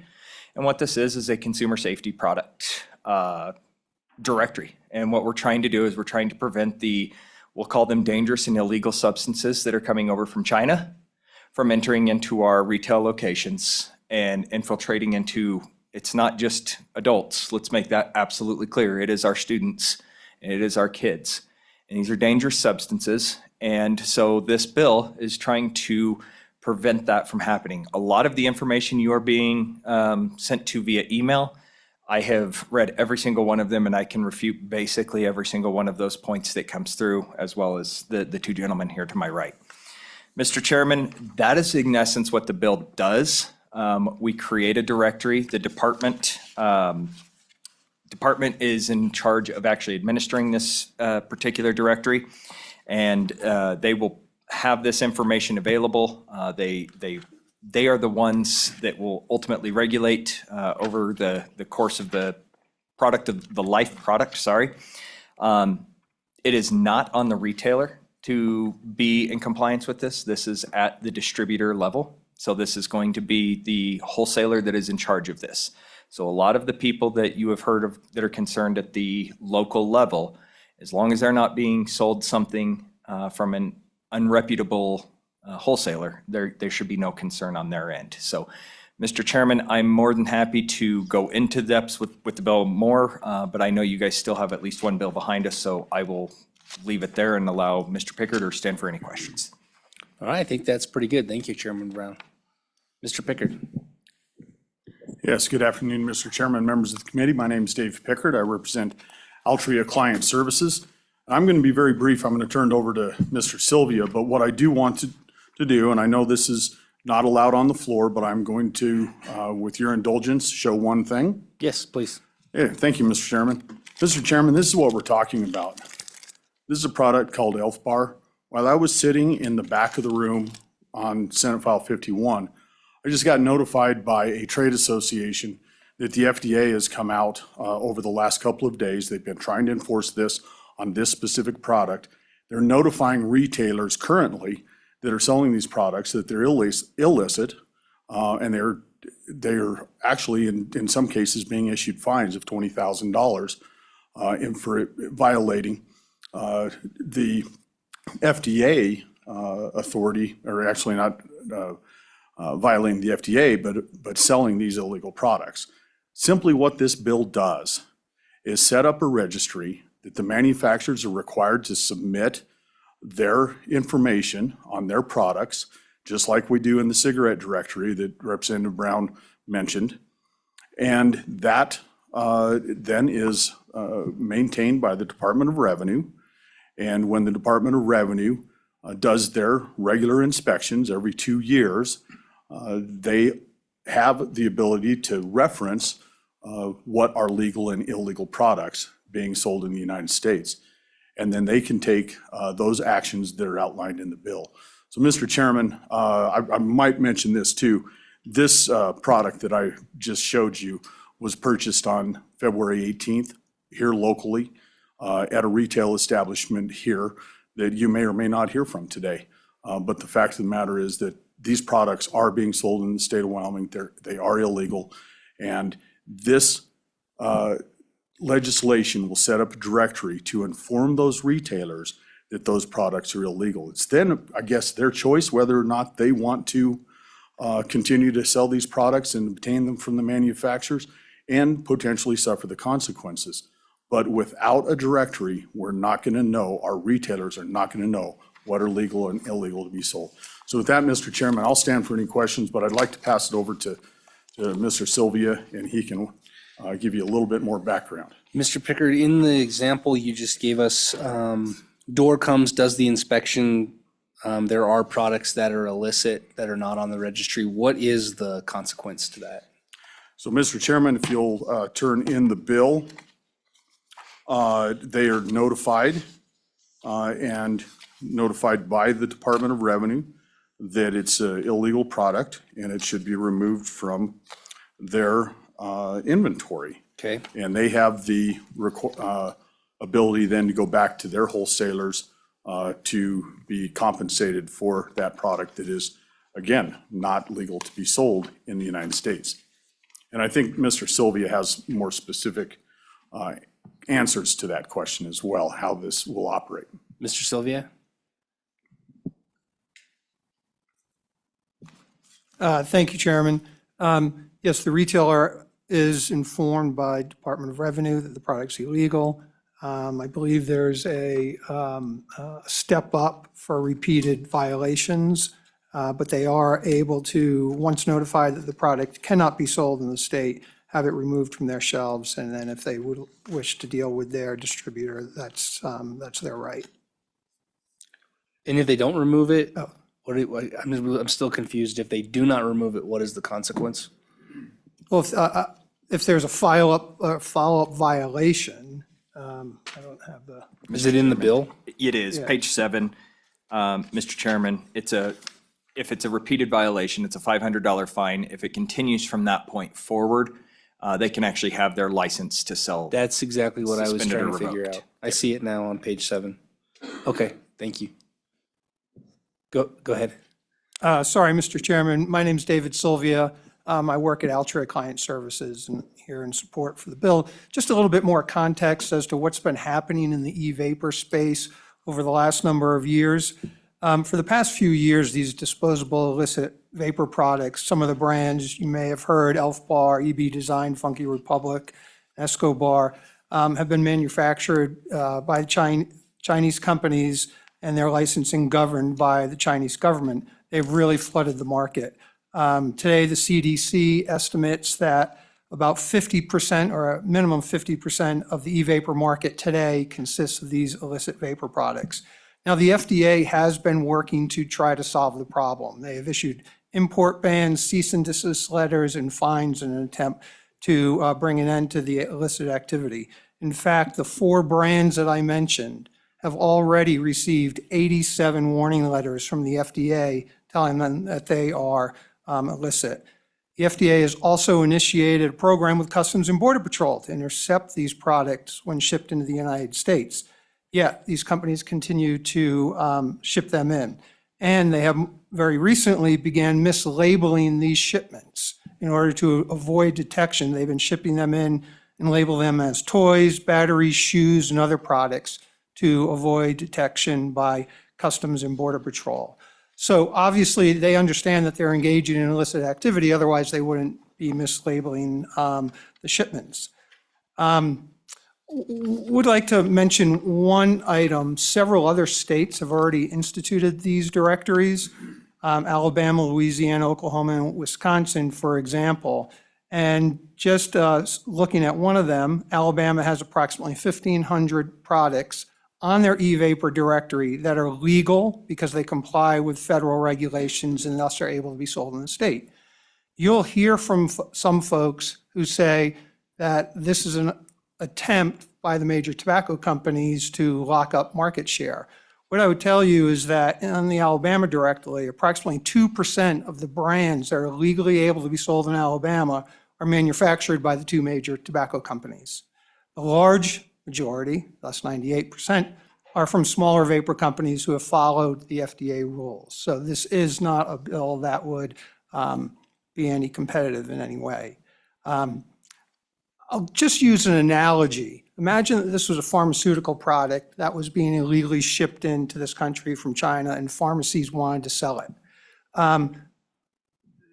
and they were told they can't sell these. And they're standing up here asking to sell them. If something were to ever happen to a consumer of that product, there would be no way for government to track back to the manufacturer and understand what's causing the problem. That's exactly what's happening here when people claim that they should be able to sell illicit vapor products that are not following the rules and regulations that have been put forth by the FDA. So thank you, and I'm happy to answer any questions you might have. Questions for Mr. Sylvia? All right. Thank you, committee. Thank you, Mr. Pickard. Thank you, Chairman Brown. Thank you, Mr. Sylvia. Now I have Department of Revenue.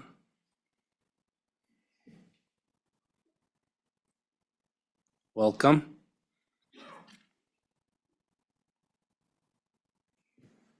Thank you, Mr. Chairman. Members of the committee, my name is Brett Fanning. I'm the Excise Tax Administrator at the Department of Revenue. Just really want to be brief because I know there are a lot of people that want to speak on this bill. So for the Department of Revenue and my division in particular, there's two parts to it. The first one is kind of this directory to manage. And so that's something that our folks can do. The fiscal note associated with this bill is related to some IT programming to make that database up and running, and then some additional funds to help with our folks navigate these throughout the entire state. The second part of this bill is I have field representatives scattered all throughout the state. I have 10 of them. And so they are very familiar with doing cigarette inspections. So this one, it's not a far leap, really, to have them do additional checks for those retailers.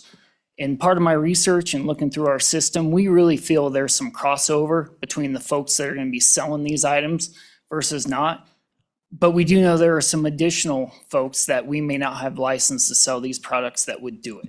So our staff, familiar with doing cigarette inspections, this one is a little different. Now, Mr. Chairman, if you could turn to page 7 on this bill, and line 7, as was testified earlier, we are used to doing cigarette inspections basically once every 2 years.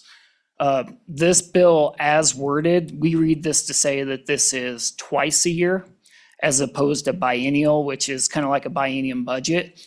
So we just want to clarify that, because if we have to, or the Department of Revenue is going to these retailers twice a year, plus a follow-up if there are any violations, this is additional duties upon my staff.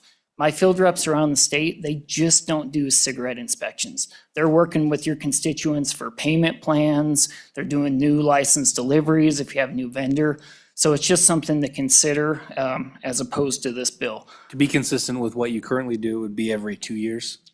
Mr. Chairman, that's correct. Okay, thank you. Yep. And Mr. Chairman, I believe that's all I have. I wanted to be brief, so I'd stand for any questions. That was perfect. And we appreciate you bringing that. Biannual is one of the most confusing terms because it can mean twice a year, I suppose. Like bi-monthly can mean twice a month, and it can mean every 2 months. Biannually could be interpreted, may have been, Mr. Pickard said every 2 years, may have been the intent of the bill. So if we make that change, I don't think it will be too controversial. Mr. Chairman, I do believe that is the intent based on all the discussions. Okay, thank you. Any other agencies wishing to testify on this bill? All right, we're going to move to general public comment. If you're testifying in favor of this bill, you'll line up in the 2 chairs to my left. If you're testifying against this bill, you'll line up in the 2 chairs to my right. And as a reminder, I'm limiting public testimony to 1 minute. And if there are no fors, then there are no againsts. Yep, just 2 for now. And then just have the next people on deck. And we'll just go through the chairs. We'll start to my left. Never done this before. Yep, so if you've never done this before, the protocol is simply just state your name. If you represent an organization, you have to disclose that to us. And then after that, you just let us know what you want us to hear. All right, good afternoon. Good afternoon, Chairman Olson, the members of the Corporation's Elections Political Subdivisions Committee. My name is Steve Sliger. I'm here today on behalf of Smokes, I have a smoke shop in Cody, Wyoming, and I'm asking for support of SF 107, an e-vapor product directory in Wyoming. Although I'm new to this industry, my father-in-law ran this smoke shop for 20 years. He recently passed away. We just sell cigarettes and chew. One of the reasons we only sell cigarettes and chew is with the different vape products, he never understood what was illegal and legal. So he just didn't touch it. And the reason I'm in favor of this bill is it just puts us at a competitive disadvantage. Like, if there's an evil playing field, if I'm allowed to sell something, I want to be able to know that. Thank you for your time. Thank you. Questions, committee? All right, you're next. Yep. Oh, yeah, sorry, I should do this the right way, the way I told you I was going to do that. We'll come over here to my right. Thank you, Mr. Chair. Good afternoon, Mr. Chairman and committee. My name's Mary Zarmak. I'm the Senior Vice President of Governmental and External Affairs for Smoker Friendly and Gasomat, a family-owned business based in Colorado, which I'm one of the owners of. We have 10 stores here in Wyoming and several properties and have proudly served Wyoming communities since 1984. Currently employ over 40 dedicated Wyoming citizens. I'm here to express our strong opposition to SFO 107. It's crucial for you to understand the origins and implications of some of what was said here earlier. And that is, I've written you all several times, but Big Tobacco have conspired to protect their declining revenues at the expense of Wyoming retailers. And they've had this bill in over 40 states. And they mentioned 4 states, 3 of them last year passed them. I do business in one of them in Louisiana, and there is a lawsuit pending there. And there was a stay up until just the other day on the legislation, just for your information. Several states have also made these bills go down this year.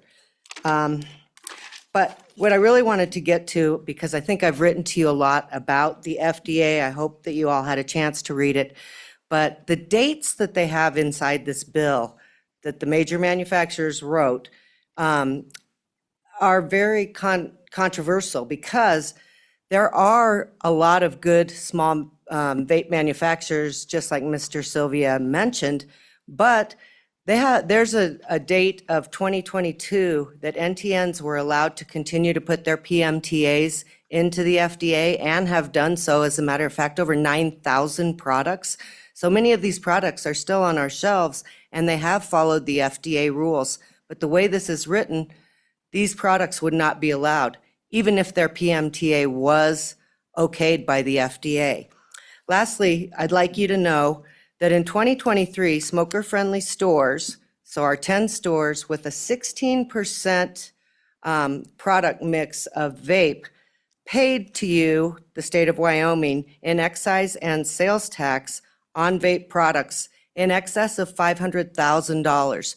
Now, nowhere in the fiscal bill are these taxes being accounted for, or worse yet, the loss of these taxes. So I'd like you to keep that in mind.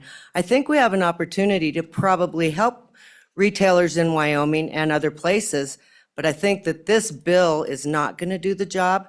So similar to what the young lady said on the AI, I think, in the interim session, we could do a much better job communicating and maybe hearing about retailers and what we're selling and where maybe some of these illicit products are coming, because in fact... Thank you, Ms. Zarmak. I give you a lot of liberty there. Okay. More than a minute. All right, sir, you're up next. Thank you, Mr. Chairman and committee. My name's Mike Bailey. I operate Bailey Enterprises. We have 8 convenience stores scattered across the west end of Wyoming. Powell, Cody, Worland, Thermopolis, Riverton, and Lander. We sell other products that are, age restricted and all that kind of stuff, liquor and tobacco and that kind of stuff. And we pride ourselves on doing a good job and making sure that we appropriately ID. We only sell to people that are legally able to purchase those products. And I want to do the same thing with the vape products. And we put them in the same category as we do tobacco. And we ID and make sure they're 21 years old or older. But as a retailer, and I think most of the other retailers, they just want to be responsible and sell the things that are legal. And we want to be able to sell as many things as we can and make as much money and pay as much tax like Mary talked about. And so I think having a directory that would give us the ability to look at the products that we're trying to sell, make sure they are legal, and then we're able to sell them. The unreputable vendor that comes through with some that are illegal, we can tell them to go pound sand and go somewhere else. And I'm not going to do the acronym salad with all the different, you guys are here to do the sausage making. We just know what kind of sausage we want when we're done, which is a way to perform our job legally and responsibly and serve the public with the things that they need. Thank you. Thank you, Mr. Bailey. Chairman Olson, Ryan Clement, Cheyenne, Wyoming, representing Smoker Friendly. If I may yield my time back to Ms. Zarmak so she can finish her testimony. No, it doesn't work that way. If you want to testify, testify. If you don't, we'll go to the next. Appreciate it, but we're not going to play that game. Oh, we can ask a question, though. Yeah. Representative Haroldson. Thank you, Mr. Chairman. So first of all, we've gotten a lot of conversation over this one. So as I've been looking at SF-107, one of the things that I keep asking myself is I'm struggling with this concept that we don't want illegal products in our state. Can we all agree on that, first of all? But second of all, how do we do this in such a way that we don't handcuff an industry? So can you tell me how we do that? How do we keep illegal out, where we're not putting stuff on the shelf like we just saw that is quote unquote illegal, but at the same time, we're not handcuffing an industry to be able to not do their job? Is your question for Ms. Zarmak? Yes. Ms. Zarmak? Thank you, Mr. Chair. Representative, thank you for the question. I believe that we can, of some sort, maybe do a directory and in conjunction with the states and the federal government, but I don't think that we can take people that have followed the federal rules and then just come up with a date that's arbitrary that does actually give the major manufacturers and big tobacco a bit of a heads up compared to these other companies. So I think that we have to look at all of the brands that have gone through these processes, and maybe we spend more time than some other types of retailers because tobacco is our business. But I think that the states could come up with something, but the major manufacturers went behind our backs and didn't bring the retailers in. And so it is problematic because there are good manufacturers. As a matter of fact, both Altria and Reynolds have illicit products of their own on the market, just for your information, that are made in China. So we can't just generalize products. That's not fair, because there's a lot of products that we use in all kinds of ways that are made in China that are very good products. Not saying that we should give business to them or not give business. I'm not trying to politicize that at all, but it's just a fact. So I just feel like that this is maybe not a bad idea just at the beginning, but maybe it just needs a little bit more work. I think it really got sort of crammed down our throats, and ultimately also, with all due respect, down the legislature's throats. If that answers your question, Representative. You good, Representative Haroldson? All right. Any other questions? All right, thank you both. For and against. Mr. Mosier. Thank you, Mr. Chairman, members of the committee. Mike Mosier, Wyoming State Liquor Association. We are in support of this legislation. We've actually known about it for some time. It wasn't a secret. My board's known about this for about a year and a half. Now, bear in mind that of the hundreds of members we have, many of them, if not most, sell tobacco products. As the products we sell, whether it's alcohol or vape or cigarettes, we feel much more comfortable if they're regulated, including alcohol. For example, 25% of the alcohol sold worldwide is non-licensed. The reason we don't have that here is because we have a strict regulatory structure where everything's stamped and through the regular system. Same is true with cigarettes. What this does is do the same basic structure we currently do with cigarettes. I was part of the group back in the 90s that went through after the MSA to figure out which cigarette products were legal and which ones weren't. This is basically the same thing. We are an industry where we like regulation and licensure. because we care about our customers. I'm not sure if that Far Eastern company cares much about Wyomingites, but we care about them, and we want to make sure that the products we sell are safe and bona fide. There's also concern, and I'll be brief, Mr. Chairman, of legal repercussions. If you sell a product, or if I sell a product that causes harm to somebody because it's illegal, illicit, and dangerous, who bears the legal responsibility for that? And larger than that, I have a personal responsibility to my community to make sure that the product I'm selling does not cause harm. And if you look at the demographics of vaping, it's a younger demographic. And so we want to make sure, just like all the other products we sell, that they're legal and they're as safe as possible, because the products we sell can cause harm. We just need to make sure that they're as least harmful as possible. With that, Mr. Chairman, I would be happy to take any questions. Bear in mind, we are the brick and mortar business. There was no blindsiding here. We've known about this for a long time. We've also known about the risk. And we would like to have some help here in alleviating that risk to our communities. Thank you. Questions for Mr. Mosier? Yes, Representative Newsom. So this FDA list has been mentioned time and again. Is that readily available? Can I go online and see the okay. Hold on, Hold it's on. now your turn to testify. Okay, so that's readily available to retailers, so they can know what's on that list and what's not on that Mr. list, and then Mosier? they can make that choice. Mr. Chairman, Representative Newsom, most retailers don't have the wherewithal to do that. We trust our wholesalers. So unless you order it direct online, which is where a lot of these products come from, also FDA enforcement is almost non-existent. And so the way these inspections would run would be similar to the way we have now, tobacco or cigarette inspections to make sure everything's stamped and taxed. So I don't see it as a whole lot dissimilar to what it is now. We just have to trust now that the products we're getting from our wholesalers or directly online are safe and FDA approved. Any follow-up, Representative Newsom? No, I was just wanting to make sure that a retailer could know what an FDA-approved product is.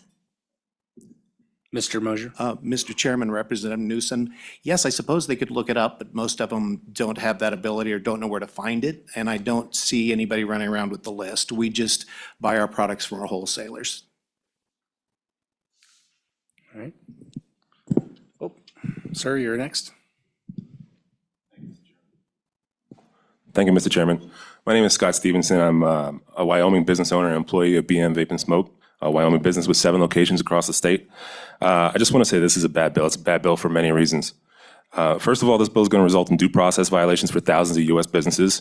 These are American companies that have been the victim of arbitrary and illegal actions taken by the FDA. And don't just take my word for it. The 5th Circuit Court, the 11th Circuit Court have both said the same thing. This bill is a clear example of regulatory capture. Again, don't just take my word for it. Multiple senators have acknowledged this on the state Senate floor. This bill is bad for public health. Vape restrictions increase smoking rates. I sent you all the studies. Big Tobacco knows this, and that's why they're here today, and they're pushing this bill here and in 20 other states. This bill is bad for public health, and that's also why this bill is opposed by the American Heart Association, the American Lung Association, the American Cancer Society. This bill does nothing to prevent youth access, and that's why this bill is being opposed by the Preventing Tobacco Addiction Foundation. This bill will exacerbate illicit sales. This bill bans the majority of vapor products, and vape restrictions increase illegal sales. Again, I sent you the studies. The 21st Amendment-approved prohibition doesn't work. TikTok sellers and illegal online marketplaces will thrive with this bill. This bill is logistically impossible to enforce. The Revenue Department has asked for 1 extra person to perform 400% more inspections. The math doesn't add up. Furthermore, the FDA already performs compliance checks for brick and mortar stores. Since 2020, there has only been 1 inspections violation for ENDS products. Meanwhile, more than 9% of inspections have found violations for non-vapor products. This bill has cascading economic effects. This bill kills small business. Tons of people will lose their jobs. There will be a massive spike in unemployment. The state will lose revenue from payroll taxes. The state will lose revenue from sales taxes. And something that no senator discussed, the state will lose money from excise taxes. My employer paid over $250,000 in excise taxes alone last year, the majority of which was paid for products that this bill will ban. And there's no mention of the fiscal impact anywhere. How much will this cost the state? To the arguments that tobacco has a registry, this is a false equivalence. Of course, tobacco has a registry. Tobacco is substantially more dangerous. It's got a completely different regulatory background. Even the FDA and the CDC know that cigarettes are more dangerous than vape. Thank you for your time. Questions for Mr. Stevenson? All right. Oh, no, hold on. We don't do that in here. We don't do that in here. Mr. Stevenson, any questions for Mr. Stevenson? All right. You're next. Is this on? It'll turn green when it's on. Go ahead. Mr. Chairman, members of the committee, thank you for allowing me the opportunity to testify. To make clear, I oppose SF 107. With your permission, Mr. Chairman. Oh, you oppose it? I oppose. There was only one other person that was supporting it, so I. Yeah, we go to a 4 next. I thought you were a 4 because you were sitting in the left seat. Oh. Are there any other 4s? All right, let's check online. If you're wishing to testify on this bill and you're online and you're for this bill, raise your hand. Mr. Chairman, yeah, we have one person online that would like to testify in support of the bill. Okay, let's go ahead and admit them. So we'll take this testimony, then we'll come back to you. Yep. I'm admitting Steve Chapman. Mr. Chapman?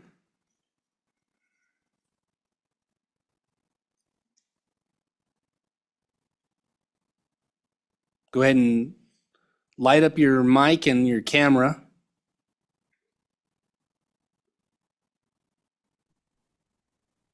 Welcome, Mr. Chapman. Thank you for having me. You can hear me okay? We can, yep. Fantastic. Well, first off, good afternoon, Chairman Olson and esteemed members of the committee. My name is Steve Chapman, and I am Director of Sales with Coremark. Coremark distributes nearly 10,000 products to over 100 retail locations in the state of Wyoming alone. And on behalf of Coremark, I urge you to support Senate File 107, the e-vapor directory in Wyoming. The current confusion surrounding authorized vape and e-cigarette products puts consumers at risk and creates a competitive disadvantage for law-abiding corporate citizens. This was acknowledged by the gentleman from Cody earlier. It's not always as easy as it should be to get this information. Many non-compliant products that are currently in violation of the FDA law are being sold in Wyoming, and it makes it very difficult for retailers and consumers to identify legal options. And I think a theme has been, we all want to be in compliance and doing the legal thing and making sure we're abiding by the law. Implementing a product directory would provide clarity for distributors, retailers. It would protect consumers. It would help level the playing field for all distributors and shield Wyoming businesses from federal enforcement for unknowingly selling non-compliant products. Furthermore, the proposed directory would help fund additional equitable enforcement efforts, ensuring that all distributors comply with regulations and consumers have access to approved products. This organized and regulated market would support the long-term sustainability of a category that is significantly less harmful than traditional cigarettes, as the last gentleman notated in his, I guess, disagreement with this bill. So in conclusion, I strongly urge your support for Senate File 107 to help eliminate the confusion and make it easier for everyone to make sure they're in compliance the way they're supposed to be. All right, thank you. Questions for Mr. Chapman? Thank you, Mr. Chapman. All right, we'll come back to the room. Sir, you're welcome to speak next. Mr. Chairman. Is your mic lit up? Not yet. You'll have to push the button. You gotta push the button. Mr. Chairman, members of the committee, my name is Lucas Anderson. I own U-Blaze Vapor LLC in Cody, Wyoming and Sheridan, Wyoming. With your permission, Mr. Chairman, I'd like to I have a handout. Yeah, our staff can grab that from you and then you can just continue your testimony. First of all, everything that our registry would be based on would have to be from the FDA, obviously, because it is a regulatory body. And with your permission, I would like a little bit of latitude just to be able to read the Fifth Circuit District Court of Appeals opinion on what it has found about the FDA PMTA process. It's 3 paragraphs. And will take me about 2 minutes, and then I'll have really brief comments. Well, you're limited to a minute. Okay, I So think you it's, use your minute how you want to use it. the handout is We in can, if you there. have that, you can circulate that to us or I email it am to right us. now. The That's- opinion? That's correct. Oh, yeah, so you probably don't need to read it to us if we've got it in front of us. Okay, and I think this also speaks to Representative Harrelson's question about what illegal means. When you read this document, and please do, it really specifically speaks to the fact that the FDA has been completely arbitrary and capricious in its decisions. It talks about the FDA totally ignoring the process for vapor companies that they had given them. They didn't read a single page of 1 million documents submitted by one single company. And so what that did effectively is take a company that's trying to comply with the FDA, that is legal, that's been operating for many years in the United States, and all of a sudden they're illegal because they get denied by the FDA. So what we've had is millions of these applications, thousands of companies that are trying to comply, but the FDA does not have a fair process at all. And I'll just read one thing from this, where the court compares this to Romeo and Juliet. And they state it was a regulatory equivalent of Romeo sending Mercutio on a wild goose chase, and then admitting there was never a goose while denying he even suggested the case. The FDA doesn't have it together at all. What's going to happen is this is going to be in the Supreme Court, and I think we're going to see some real changes. The products being denied and called illegal are products I've sold in my store for over 10 years. And it's because the FDA does not have a process in place at this time. I'd urge you to vote no on this. It's going to hurt Wyoming businesses. It's going to hurt Wyoming tax revenue. It's going to hurt Wyoming consumers looking for a better choice, a healthier choice. Thank you, Mr. Anderson. Questions for Mr. Anderson? All right. Do we have any more for, anyone online wishing to testify for? Are you for the bill? Okay. All right, with that, I will close public comment. And you're welcome to head back to your seats. All right, committee, what is your pleasure? Move the bill. It's moved by Representative Chadwick. Seconded by Representative Wiley.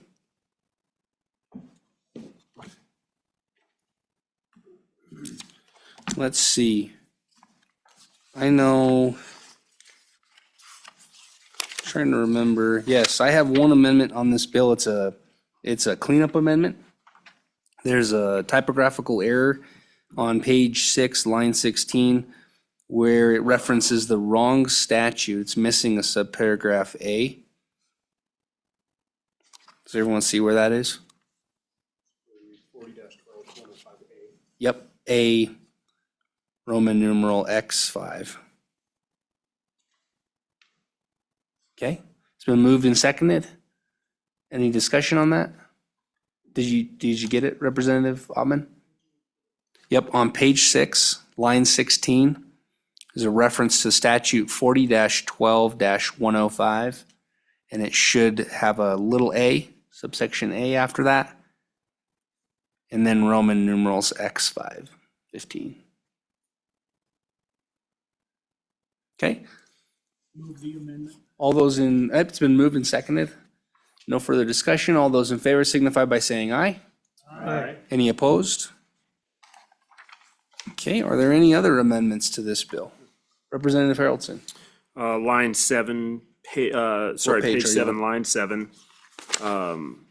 Striking that biannually and inserting once per biennium to bring that in. Once per biennium, that would be, Don't we Okay. have it once every 2 years? Isn't that what we Yeah. heard in testimony?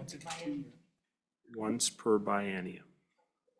why don't we just say something like compliance check every 2 years? Work. To get a little less fancy. Sure. It'll be, we keep it simple, then we can't mess it up.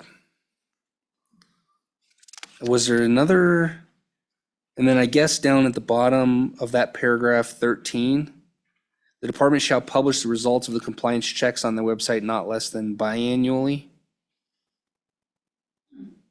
I wonder if that is meant to coincide with it, every 2 years that they're publishing the results. Would that be part of your amendment as well? Yes, Mr. Chairman. No. Yes, Mr. Chairman. Okay. Was there a second on that? Seconded by Representative Chadwick. Diane, are you tracking? Any discussion on this amendment? All those in favor signify by saying aye. Aye. Any opposed? Okay, we got that. Any other amendments to this bill? Discussion on this bill. Representative Haroldson. Thank you, Mr. Chairman. Obviously, we've heard testimony on both sides of this. I don't want to see illegal things in our stores, but at the same time, it almost sounds like in some ways, we're not 100% sure what that is. And so I'm kind of convoluted on this bill and the fact that I think that we do want to give a framework for people to sell a safe product or as safe as possible and do it in a way that's effective. But at the same time, I guess I'm not so sure this is it. And so I just feel like with this kind of seems like we're seeing this in the court systems, we're seeing this being kind of a gray area that might need to have a little more discussion. So I struggle with this bill as it is, and will be a no vote on it today. Any other discussion on this bill? All right, question being called. Diane, will you please do a roll call vote on Senate File 107? Okay, Representative Chadwick? Aye. Representative Haroldson? No. Representative Harshman has submitted an absentee vote of aye. Representative Knapp? Aye. Representative Newsom? No. Representative Ottman? No. Representative Wiley?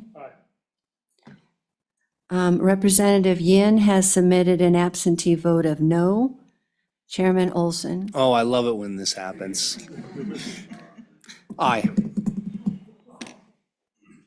So that's 5 ayes and 4 noes. Yep.